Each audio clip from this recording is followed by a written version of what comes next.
Weather in Swahili is referred to as hali ya hewa. Sun, jua. Rain, mvua. Cloud, mawingu. Wind, upepo. Snow, theluji. Lightning, radi.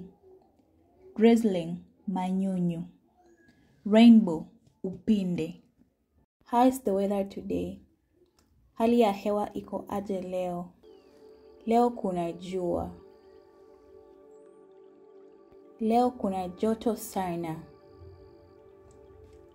Kuna nyesha. Kuna baridi sana. Kuna upepo mkali. Kuna theluji. To book Swahili lessons, write to me an email, ourmiriamjunior@gmail.com. Please subscribe. Kwaheri.